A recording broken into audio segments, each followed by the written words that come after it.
唔係小朋友 calm down 唔到啊，係家長 calm down 唔到咁啊，點算？呢啲就因為你越講呢啲，越講嗰啲話，其實有時係 adults，因為我哋都係人嚟噶嘛。我覺得我同 Felicia， 我哋都係會鬧人嘅，即係我哋唔會話真係calm down 啊，嚟好 zen 啊咁樣樣。係啊，真實嚟講，但係盡都會出做咯，錯嘅，都會冇強迫過我哋做咩精英嗰類嘅父母嘅。跟住上到嚟同先生，佢竟然咁樣同先生講，佢話小朋友冇做功課，使咩鬧到咁犀利啊？哦，佢真係好有智慧，佢就係坐邊皮，好定㗎，好 steady 嘅坐邊皮。係聽人哋後得低佢講一句啫，堅強啲。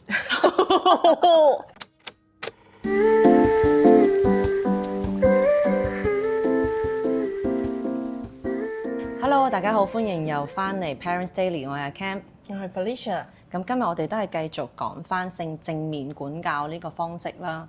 咁其實好多大人啊、老師啦，其實都好中意想試用呢個方法嘅，因為真係唔使打唔使鬧，其實真係唔錯嘅。但係好多時我哋運用緊呢個方式嗰陣時咧，唔小心會走偏。但係可能係因為我哋冇真正理解個背後嘅理念啦，淨係學咗啲技巧啫，即係講係點樣講啫。但係你心入邊其實可能一啲好實核心嘅啲理念咧冇搞清楚咧，咁咧到頭嚟你係變咗係贏過嗰個孩子嘅啫，贏過嗰個小朋友嘅啫。但係咧真正嘅正面管教嘅目標咧，其實唔係你贏咗佢嘅，其實係你要贏到佢同你一齊合作。因為咧，我哋大人咧，係咪成日咧，好似成日要啊！我係我贏咗你噶啦，我搶咗你啲嘢噶啦，你聽我講。我哋要 control。係啦，啱啊 control 嗰個 result。但係輸嗰個唔係你生意伙伴，唔係你同事喎，係你生嘅小朋友喎。即係輸咗同時間，我哋有冇去即係幫佢調適下佢哋嘅情緒呢啲嘢咧？咁多數咧輸咗嘅小朋友係得兩種反應嘅啫，一係咧就變得仲快。一係咧就一直你講咩佢都冇反應，就 obey 你，因為佢驚咗啦已經。但係其實我哋大人老師心入邊有冇真正理解，其實真正健康嘅關係咧，大家幸福快樂嘅關係，其實係大家一齊合作。係咪 still go back to the core like you need to respect each other？ 係咯，因為真係你冇 respect。因為我哋大人都會做錯事噶嘛，就佢見到我哋做錯事，佢就會捉住我哋痛腳，嗱你都冇做，咁點解要我做咧？係咪先？但係我哋都係人啫，我哋都係會偷懶嘅時候。So 今日我哋就會去討論how to win your children over like for example like means like gaining their willing cooperation。 呢個好重要，真係合作 teamwork 啊，真係。係 So when you win your children over, right, it's like 係 win-win situation whereby they will submit and they are willing to cooperate with you。 即係心底入邊係純，即係服咗你嘅嗰種小朋友，哇嗰種係。So 其實係有4個步驟啦 ，4 steps。Okay, the first step is to win over cooperation, to express understanding for the child's feeling. So when there's something happen, then we have to acknowledge their feelings and ask them。呢個有啲難啊，真係。你有可能見到，我見到你好嬲啊，係咩事啊？所以你要 acknowledge 啊。但我已經都好嬲喎。唔係講係咪？見到 acknowledge 佢啦。好嬲嗰時定係喊嗰時啊？唔准喊，收聲咁嘅樣。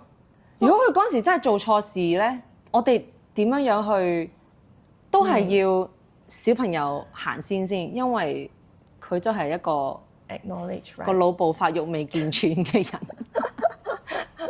係啊，因為佢都係睇住大人點樣處理，佢都係學 from 你學 from 個 environment。Let's say 如果大人 you lose it means your children is watching you， 大家發癲啦喺屋企。係，OK。所以 OK，and then the second point to win a cooperation is to show empathy without condoning。So 有時你 show empathy 係咪？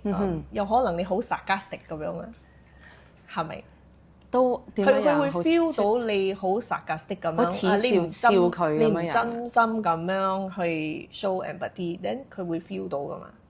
但有時我哋繼續係咁樣嘅喎。 For example，會有可能like 你見到一樣嘢唔係好靚，你講哇好靚啊，但係你嘅語氣唔啱啊，定係乜嘢？佢哋都聽得出哦，you are being sarcastic。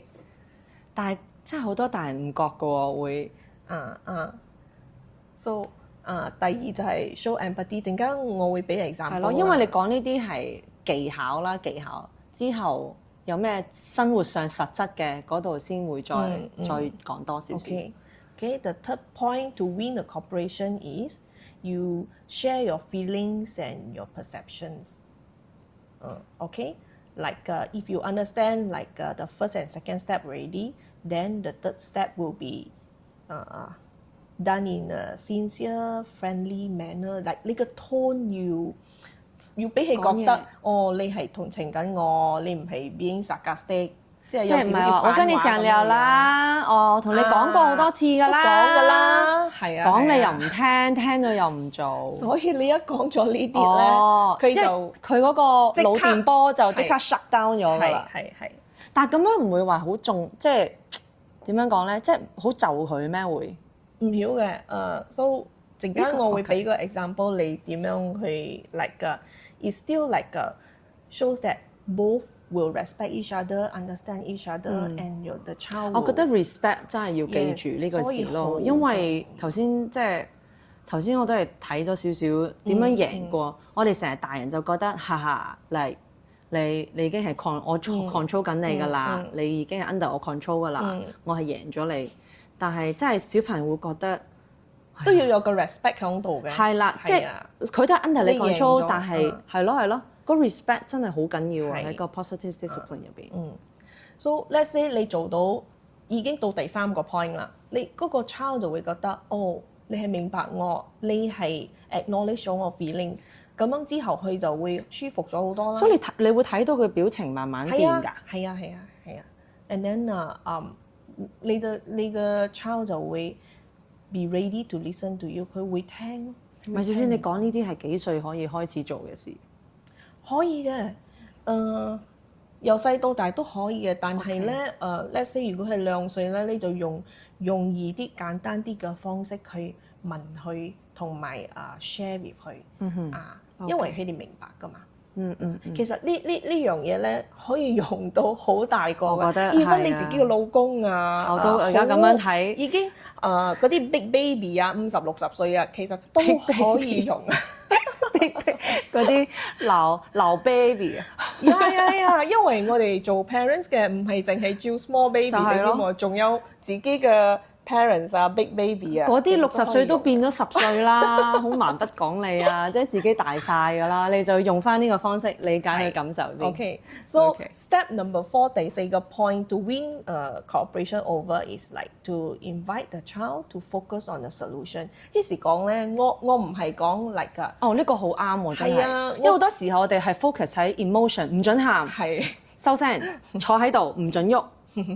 但係唔記得咗嗰個人佢做咗啲乜嘢啊？So 我唔係，我而家同你講話，我唔係講用一個好 angry 嘅 tone 定係鬧你嘅 tone 我哋要平心靜氣咁樣做 step 1、2、3，then by the time 你做係咪 at step number 3，佢哋已經係 ready to listen，ready to cooperate。So 第4個 point 就係我哋要點樣 focus 去揾嗰個 solution 我哋唔係講 like put the emotions aside。等你 calm down 咗 then 我講 OK， 我哋 go over how to constructively settle things and look for solution。所以你可以問你嘅children，你覺得點樣今日發生咗咁樣嘅事，then 你覺得我哋可以做啲乜嘢啊？有好多時候我咁樣問我個 kids 係咪，佢哋會講俾我聽，你咁樣啦，定係你做呢樣啦，你做咁樣，所以佢哋有 ideas on how to avoid that same problem in the future。So it's like 哇 continuously， 如果你 every day 你咁樣做係咪？你生活上你做10年、20年咁樣落去，佢哋就會。你就會解決到你嘅 root problem 因為你有 issue 你就係解決你有 issue 你就係解決，同埋你而唔係 stuck 喺嗰個 emotion 嗰度。 and then 你解決嗰時咧，你就 show them like how to constructively 去解決你嗰啲問題calm down， then you show them how to regulate and 有商有量，要好好地咁去傾。我諗 Felicia 老師應該教啲唔係小朋友 calm down 唔到啊，係家長 calm down 唔到咁啊，點算？呢啲就因為你越講呢啲，越講嗰啲話，其實有時係 adults，因為我哋都係人嚟噶嘛。我覺得我同 Felicia 我哋真係會鬧人嘅，即係我哋唔會話真係calm down 啊，嚟好 zen 啊咁樣樣。係啊，真實嚟講，但係盡都會出做咯錯嘅，都會出錯係啦但係係啦，都係好笑嘅。你明白咗之後咧，你就會嘗試去改過點樣去做嘛。因為呢個就我哋覺得呢4 part 係真係大人嘅責任嚟嘅，唔係交翻俾小朋友嘅做嘢，我哋真係要去明白。Adults have to lead and then understand。係咯，I think 係咯，你要用 lead 呢個字好啊，lead 唔係 control 咯，你 lead 翻拉翻個小朋友翻嚟咯，而唔係一下就捉住佢，唔俾佢喐，唔俾佢喊，唔俾佢發泄咁樣樣，係一個long term 喎，因為即係真係心理上邊佢哋自己識得調節，同埋你都唔會覺得好煩咯，佢唔會成日揾媽咪喎，佢自己可以揾解決方法。係你講得啱。Also a lot of things like this 你係教緊佢 life skills 我有問題我要點樣 problem solve 好多like critical thinking 喺入邊，佢唔係淨係講媽咪我着唔到 suggest 你每次你咁樣你遇到 A 問題咧，你就用 A 嘅 solution 啦，你用到 B 問題你就咁樣啦。So let's say 如果你 actively 咁樣去俾嗰個答案佢有少少 spoon feed，so 佢會好似有嗰個 muscle memory 咧我有問題啦，死啦，我要揾我個媽咪或者 daddy 咁樣，我先至知道佢 so it's all in the memory 嘛，因為我有問題。人哋 spoon feed 我，幫我講我要點樣做。但係如果係一路咁樣 train 佢，你 train 佢去自己去諗同埋你 allow them to give you ideas 同埋去揾佢俾你 idea， 你可以你又冇一下潑冷水你要 encourage 呢個我哋都要控制我哋把口。係，所以有 the skills and art to talk to them also。So let's say 如果佢哋真係冇 ideas 啦，我哋都可以 lead and then 我哋可以同佢講give them some suggestion to reach an agreement。So 咁樣得唔得啊？咁樣佢哋就覺得OK， 我可以接受你咁樣嘅處理方式，咁樣就 win-win 咯。So 你好似傾合同咁樣，你明白冇？So have to be balanced， 唔係講 like 我講大人我要你咁樣做，咁樣去處理，你就要聽。你唔可以反我，因為你而家咁樣 ，so there's no balance of power inside。係啊，你而家咁樣講，我而家要快啲練好我嘅呢個傾合同嘅一個點樣贏得佢嘅合作。因為你諗下佢而家先3歲，我用好多佢會 skills 同埋佢會大係咯 of talking 係喎，佢會大。如果我細個我自己即係我講我自己都唔練呢個方式去同佢傾偈嘅話，佢到青少年13、10歲，佢都係唔會騷你嘅，真係。因為呢個落去就大家有偈傾咯，而唔係我好似唔明白佢點樣諗啊，佢青少年或者再出嚟，未必係 teenage 嗰時佢會 shut down 咯，佢直接 completely shut down，佢唔會幫你講，唔會幫你 share。係咯，同埋呢一個真係而家我哋每個人都有個手機，即係個個都係好難去聽人哋講嘢。個個都揾 A，定係佢喺出邊揾其他人傾，咁仲危險。就係咯，咁點解已經趁佢而家？所以有乜嘢都係喺屋企入邊錫到，屋企入邊睇到個 issue。你咁樣就可以 control 到佢咯。所以聽到呢度，家長你唔需要驚話positive discipline 係你冇 control， 其實你仲高招，仲 level up 咗。係a very important thing is like 嗰個 attitude 去處理呢個成件事係咪？你一定要俾你嘅細路仔知道嗰個 environment like 你嘅 attitude 係 friendly 㗎啦，and then 你係出於關心啦，同埋出於尊重啦。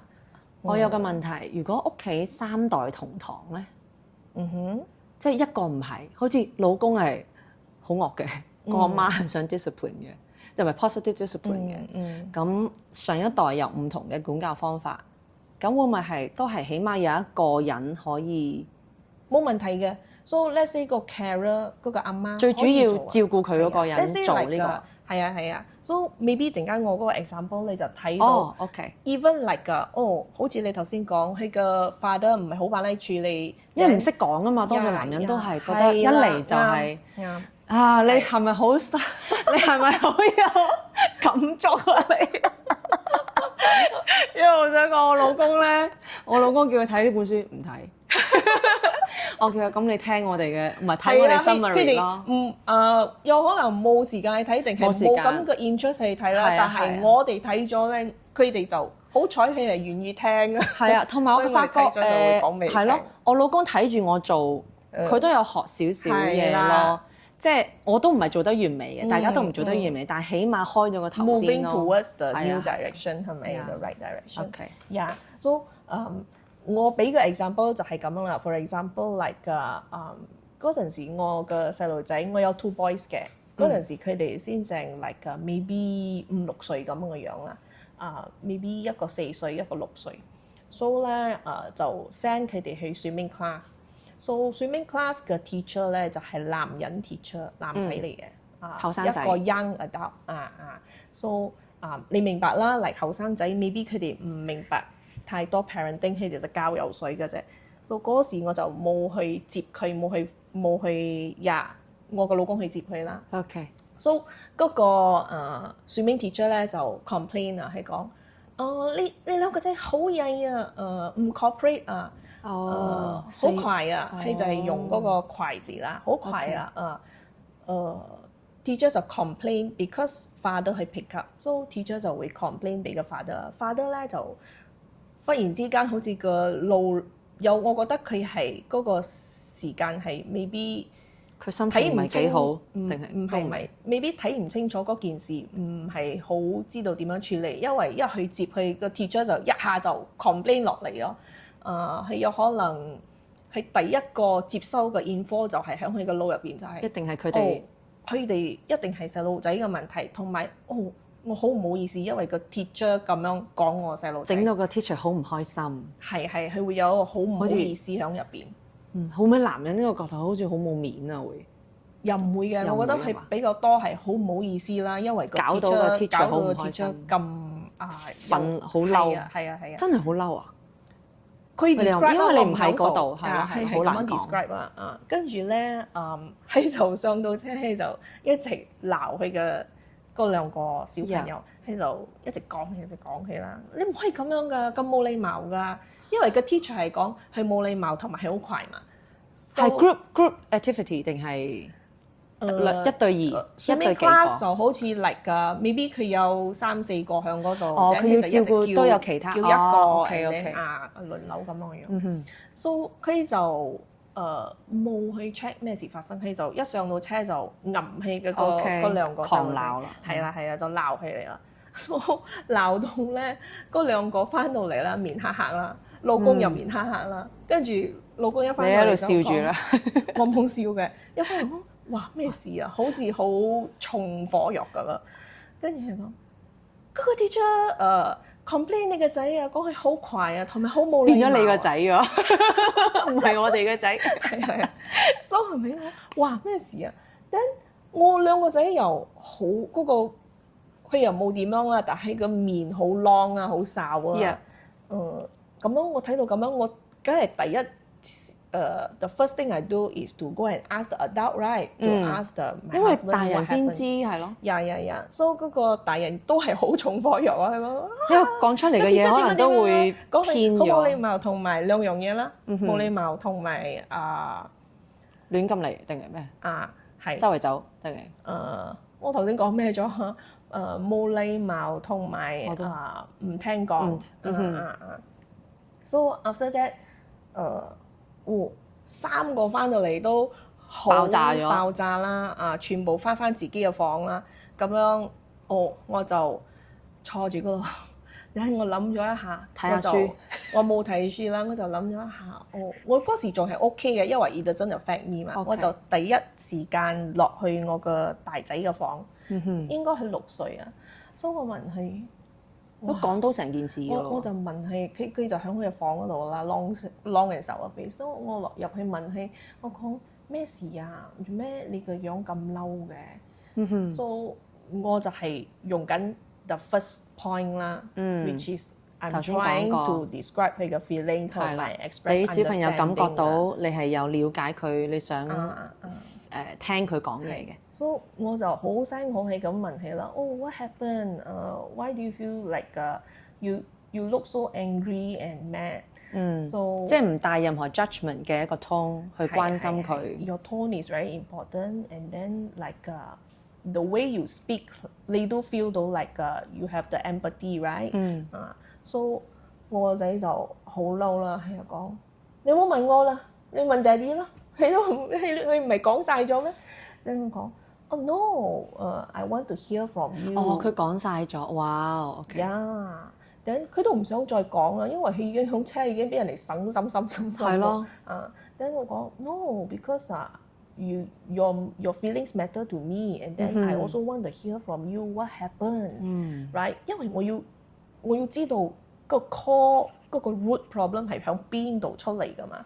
So 個細路哥其實係 if you guide them and ask further 係咪？其實你係知道嗰個問題響邊度出現。所以我講我想聽 from 你啦，因為我覺得你而家有咁複雜嘅 feeling 響入邊 ，I want to listen from you。then 佢就真係睇到佢已經50%嗰啲火咧熄咗50%，跟住咧佢就同我講，teacher 講我好快，跟住咧咁樣，因為你知唔知 teacher 做乜嘢？teacher 係咪潑我水啊？佢講，同埋咧 teacher 咧撳我頭入水啊咁嘅樣，所以講佢都好嬲。我講做咩 teacher 會撳你個頭落個水入邊咧？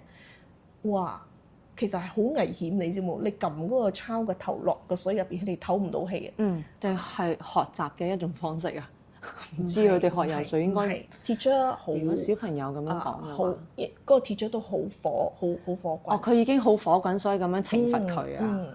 佢撳佢個頭落水，同埋係用潑佢 splash 佢。咁樣佢梗係會好嬲啦。咁做咩你撳我頭落水係咪？咁樣我講 teacher 撳你個頭落水係唔啱，但係做咩你 teacher 會撳你個頭落水咧？再行翻去後邊。係啊，我會問你咯，我即係講拉翻去後邊。好似查案咁嘅咯。係咯，即係好聲好氣問佢啦。做乜嘢會咁樣咧？跟住咧，佢就同我講佢就講重點啊。because we play parrot。即是講咧 like let's say 個 teacher 叫你 Timothy come， 等佢哋兩隻嘢咧就 Timothy come。好冇禮貌啦。Come here faster， 等佢啊 come here， 佢即係講係 parrot 係啦，一隻 parrot 係。So to 個 teacher， 因為係男人嘛，佢就唔明白，佢會覺得你咁樣搞咧係好冇禮貌啦，唔尊重佢啦。So to the child is like we are playing parrot talk only 咁樣樣。So 佢哋都唔明白嘛。So 我幫你搞下 ，then 個 teacher 就好掹憎咗，就撳佢頭落水潑佢嗰啲嘢。Of course like you suddenly do like that, the child also don't understand why such a sudden. Then after that 上到車仲要俾人鬧。所以我就喺度同佢講，其實你咁樣 parrot talk 係真係冇禮貌啊！because 你嘅 teacher 你都有做唔啱嘅。你都有你唔啱嘅地方，但係個 teacher 咁樣撳你嘅頭落水咧，我就同佢講都唔啱，兩個都處理到唔啱。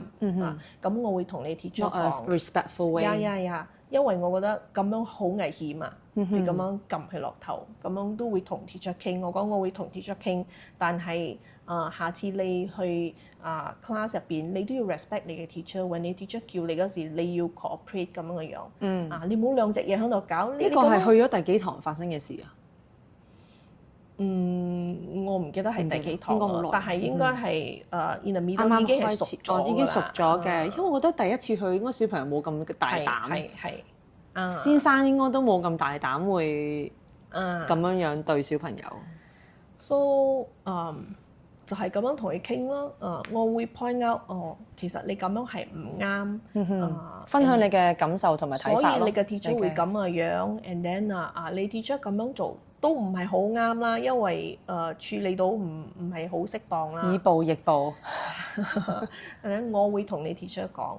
So in this situation，你會睇到你係咪？如果我唔去問佢係咪嗰個其實好 typical 就冇嗰個㗎啦 misunderstanding 就解決唔到，就會 bury down，and then 冇人知道咩事真正嘅。我哋都係咁樣大喎，談上頸 ，sorry， 我哋而家都係避嫌，因為一翻到屋企，一定係你唔啱嘅，即係先生講嘅嘢都係唔啱，跟住就冇咗件事咯，跟住照樣沖涼食飯瞓覺咯，所以都唔使 share 咯，係咪？冇嘢講㗎啦，因為你係啊第一日係咁樣樣，之後發生咩事都係咁樣處我理嘅話嘅仲勁，我可以remember until when 我 preschool 嘅時候啊，好細個5、6歲咁樣係咪？When 我嘅parents 佢已經係應承咗我，我會帶你去 fun fair。For example，聽日我會帶你去 fun fair，但係聽日佢忘記咗冇件事喎，我又放喺個心度啊。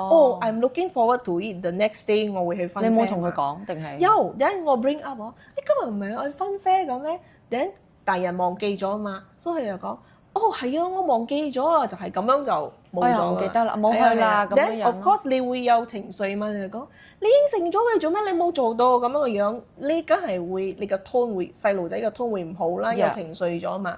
另一個大人咧就會冇錯冇去啊，冇去就冇去㗎啦，冇去咗，你唔可以咁樣冇禮貌幫我講話，唔可以咁嘅語氣，唔好亂咁發。哇，好驚啊！你一講呢啲全部 memory。如果你再嚟咧，你再嚟就打巴你啦，係啦，唔準出去鎖門咁樣樣啊。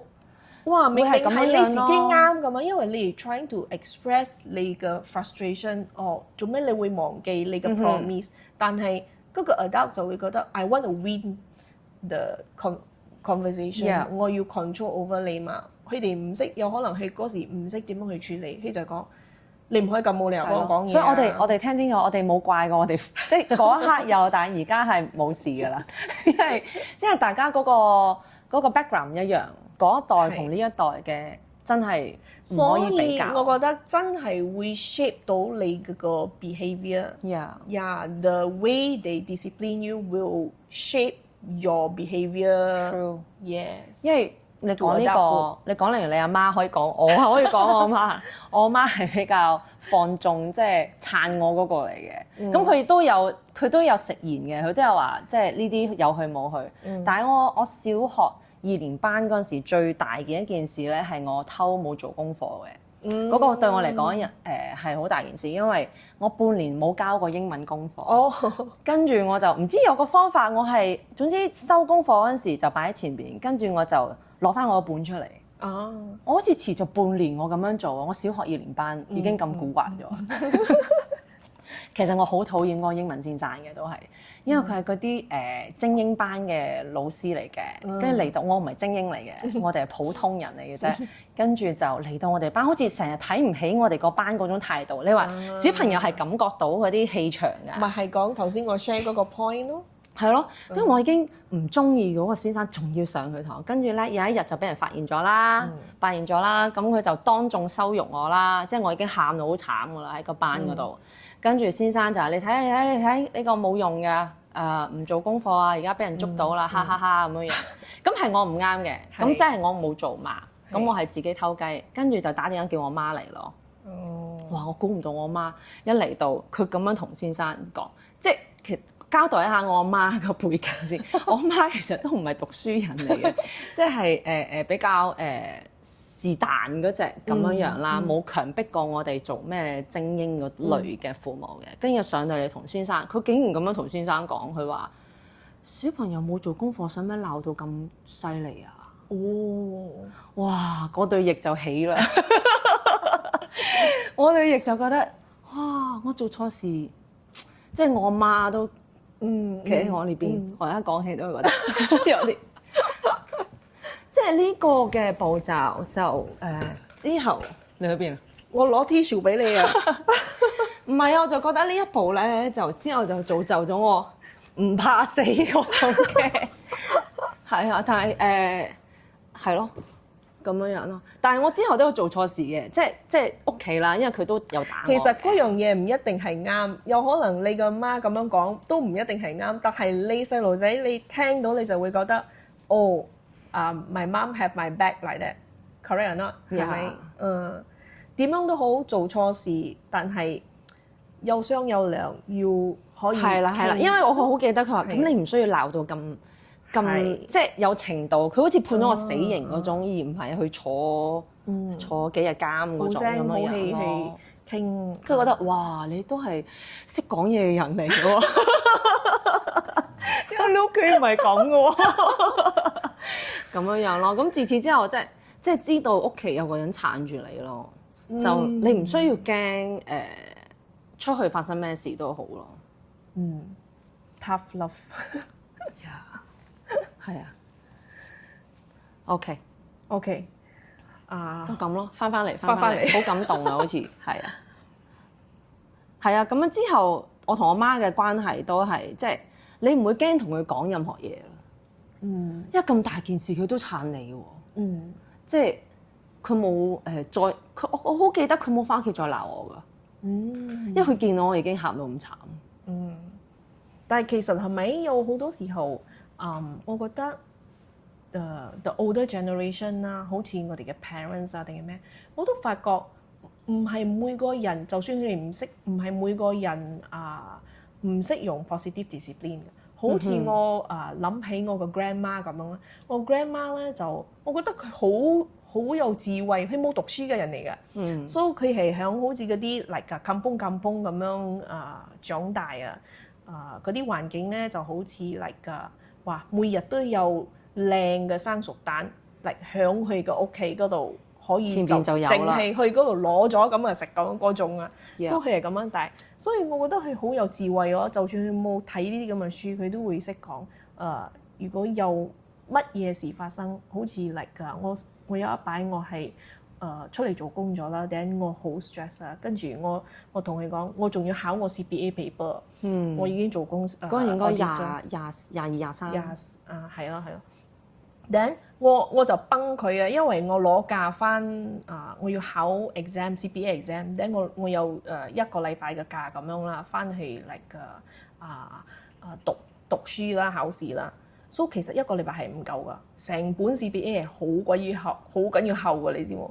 所以哇，做工咧就一直 call 你啦，好似 you cannot get a break 咁樣，then 你又要 manage 你個 work，即係分幾決都唔夠。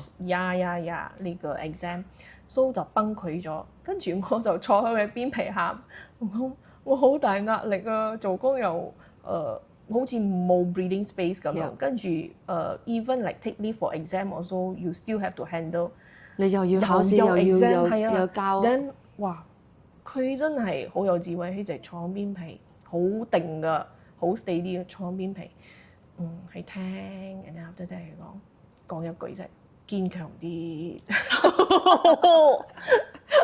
係咪即刻喊落嚟 ？So 我覺得。actually 唔係個 older generation 都唔識用 ，even they don't know about this，but some they actually have it，right？ 我就係想分享嚟，其實唔係個 older generation 唔識用 positive discipline，even they don't know it，but some they somehow will use it，they listen and then after that 淨係講3個字啫，幾有堅強啲，係咯，堅強啲，咁樣你就知道，then you feel listen，因為你已經出咗嚟啦嘛啲嘢，係咯，真係好有智慧，係咪？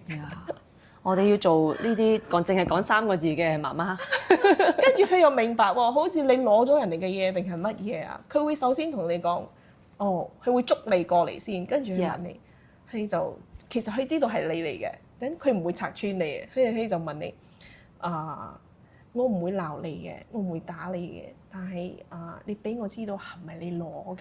係啊，好多攞一輩都係咁講嘅喎。免費咩啊？嗰個免死金牌咧，你就會哦係啊，係你就會認啊。跟住就嚟打你。冇啦，應該講得出呢啲應該都係比較柔軟啲嘅一老一輩咯。佢唔會打咯，即係講佢講咗，只要你承認啫。啱，佢就要 find out，同埋係要你去承認係你攞咗，跟住佢就會 correct 你啦。講你唔可以咁樣㗎。如果你中意呢樣嘢咧，我哋可以去買啊，我會買一個俾你啊。你唔可以攞人嘅嘢。哦，which is very good。哇！我個 grandma imagine she knows how to use。Not entirely 啦，but then sometimes 好似呢啲咁樣嘅 examples，我覺得係幾好嘅。唔係啊，我覺得我哋都會長命啲，冇咁動氣。因為咧嗰啲好嬲怒嘅，其實呢啲係好 long term 噶嘛，你可以用到幾多歲都可以用。唔係啊，成個人睇開咗好多，我覺得會即係係唔需要咁動氣啊，係咯，就變咗一齊去解決問題咯。Yeah，so that's why 我哋今日講呢4個 points 咧，actually 係好重要啦。如果你學到 like we share and then 如果你可以 like in your daily 盡做啦，yes 盡做咁係咯，樣，做唔到都唔好鬧對方啦，唔係鬧自己啦，慢慢學咯，盡量咯，係咯，因為永遠都唔會遲。我覺得可能你聽緊你個仔已經係出嚟社會做嘢啊，或者係讀緊都仲可以書啊，係啊，即係如果就算可能你聽緊，因為 Parents Daily 即係冇小朋友嘅，因為好少人生仔嘅而家。用喺你老公嗰度，用喺你老婆嗰度，用喺你自己阿媽阿爸嗰度，係啊，都 work 嘅。係，so 今日就到呢度。好啦，thank you，下次再見，拜拜。